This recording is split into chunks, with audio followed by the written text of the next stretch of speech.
ഒളിച്ചോട്ടവുമായി ബന്ധപ്പെട്ട് നടക്കുന്ന വിവാദങ്ങളിൽ ഒടുവിൽ പ്രതികരിച്ച് കോണ്ടന്റ് ക്രിയേറ്റർ അഖിൽ എന്നാലിയുടെ ഭാര്യ മേഘ നായർ.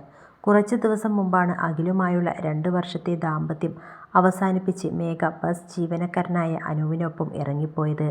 അതിൻ്റെ CCTV ദൃശ്യങ്ങളും വൈറലായിരുന്നു. അഖിൽ ഉറങ്ങിക്കിടക്കുന്ന സമയത്ത് മേഘ അനൂപിനൊപ്പം പോകുന്നത്. ഇത്രയും പലവിധത്തിലുള്ള കഥകൾ മേഘയുടെ ഇറങ്ങിപ്പോക്കുമായി ബന്ധപ്പെട്ട് പ്രചരിക്കുന്നുവെങ്കിലും മേഘ ഒന്നിനോടും പ്രതികരിച്ചിരുന്നില്ല. ആദ്യമായാണ് വിഷയത്തിൽ മേഘയുടെ ഭാഗത്തുനിന്ന് ഒരു പ്രതികരണം വരുന്നത്. താൻ അഖിലിൻ്റെ വീട്ടിൽ നിന്നും ഇറങ്ങി വന്നതിന് തൻ്റേതായ കാരണങ്ങളുണ്ടെന്ന് മേഘ കുറിച്ചു. വിഷയത്തിൽ കൂടുതൽ കാര്യങ്ങൾ സംസാരിക്കാൻ താൽപ്പര്യമില്ലെന്നും മേഘ പറയുന്നുണ്ട്. മേഘയുടെ ഇൻസ്റ്റഗ്രാം പോസ്റ്റ് ഇങ്ങനെയാണ്: ഞാൻ ഇറങ്ങി വന്നു എന്നുള്ളത് സത്യം. 10 ദിവസം ഞാൻ അനൂപിൻ്റെ കൂടെ തന്നെ ഉണ്ടായിരുന്നു.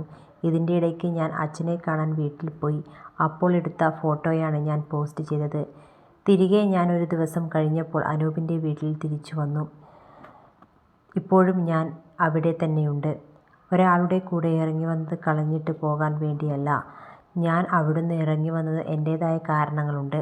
അതെനിക്ക് പബ്ലിക്കിൻ്റെ മുന്നിൽ പറയാൻ യാതൊരു താൽപ്പര്യവുമില്ല. മാത്രമല്ല ഞങ്ങൾ തമ്മിൽ കുറ്റങ്ങൾ പറയില്ലെന്ന് എഗ്രിമെൻ്റ്സ് സൈൻ ചെയ്തിട്ടുണ്ട്. ഈ പറഞ്ഞ പുള്ളിയോ ഞാനോ നേരിട്ട് വന്ന് ഒന്നും ആരോടും പറഞ്ഞിട്ടില്ല. പിന്നെ സുഹൃത്ത് എന്ന് പറഞ്ഞു നടക്കുന്ന വ്യക്തികൾ പലരും പലതും പറയും. അത് ആരും വിശ്വസിക്കേണ്ട എന്നുമാണ് മേഘ നായർ കുറിച്ചത്.